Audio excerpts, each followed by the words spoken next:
memang sanggup dan mereka adalah tenaga kerja fungsional yang sangat dibutuhkan di daerah, ya angkat, nggak ada alasan kayak gitu. Nah, saya khawatir jangan sampai ya BKN jadi ada retret untuk CASN.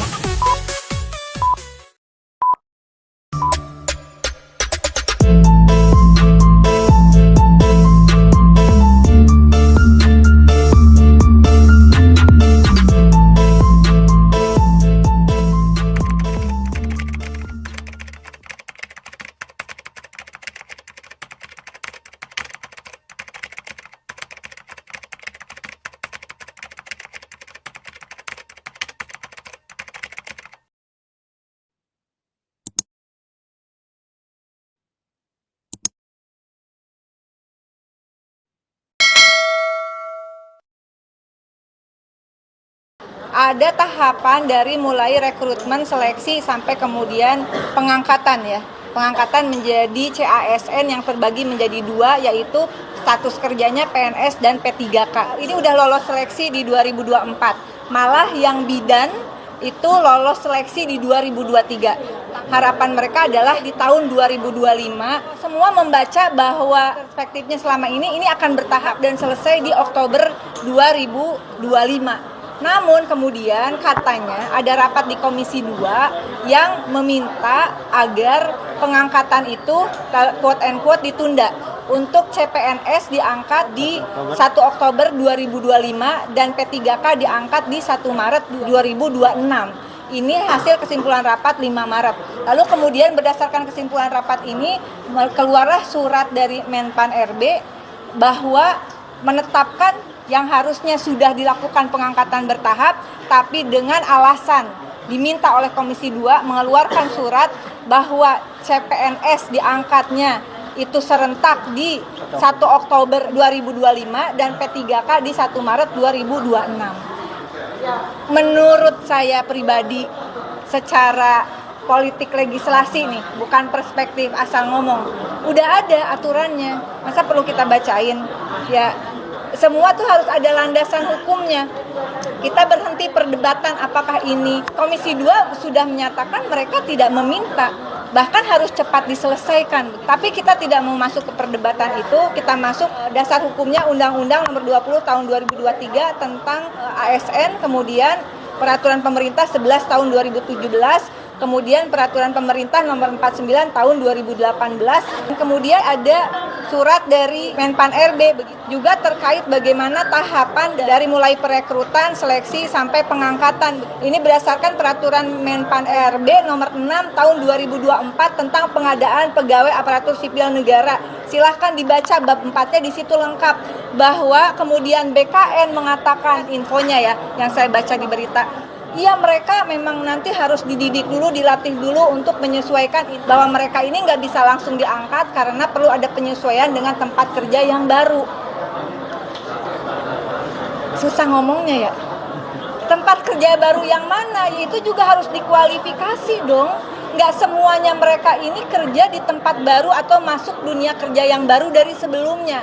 Contoh, misalnya bidan. Saya balik lagi bidan yang sudah lulus di 2023. Nah, apalagi yang mau diajarin sama mereka? Cara ngeden, melahirkan gitu kan. Itu nggak usah Pak, mereka ini saat ini juga udah kerja. Juga para guru saat ini juga udah kerja. Nggak mungkin nih sambil nunggu pengangkatan mereka tidak memberikan pelayanan. Silahkan dicek di fasilitas kesehatan, di sekolah-sekolah. Mereka yang lolos untuk CPNS maupun P3K hari ini masih kerja. Zolim namanya kalau orang yang sudah lolos ujian dan ternyata masih kerja untuk negara, pengangkatannya ditunda. Sekarang masalahnya apa? Anggaran misalnya. Ayo omongin baik-baik, terus terang aja, terbuka. Anggarannya ada enggak? Mana yang ditanggung pusat, mana yang ditanggung daerah. Kalau daerah memang sanggup dan mereka adalah tenaga kerja fungsional yang sangat dibutuhkan di daerah, ya angkat, nggak ada alasan kayak gitu. Nah, saya khawatir jangan sampai ya BKN ini jadi ada retret untuk CASN.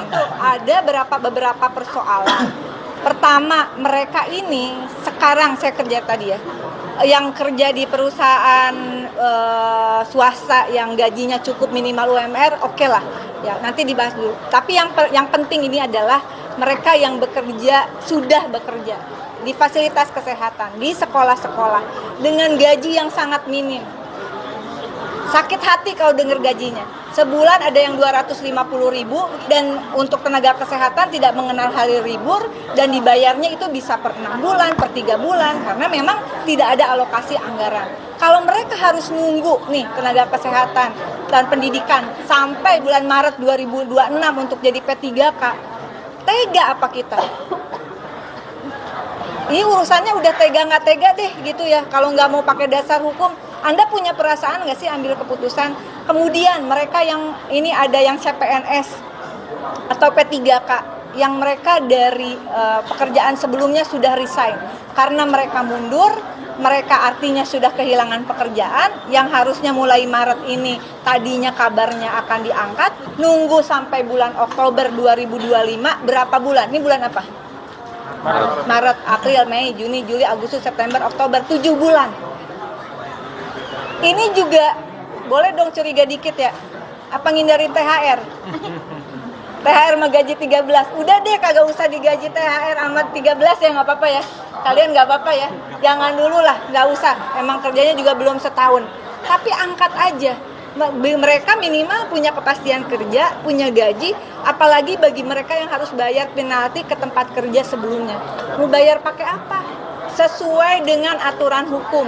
Nggak ada tuh serentak. Ya kalau memang tadi ada anggaran yang cukup, ya angkat gitu. Nggak usah dengan beralasan harus quote and quote pelatihan kayak retret. Secara garis besar, kalau boleh dikatakan inilah contoh kebijakan yang tidak matang. Ya, fluktuatif gitu ya, nggak konsisten. Padahal aturan hukum sudah ada. Ini contoh bagaimana aturan hukum juga penting ditegakkan di dalam formasi untuk pegawai negara gitu. Bahwa kemudian ada persoalan, nggak ada duit dan sebagainya itu hal lain.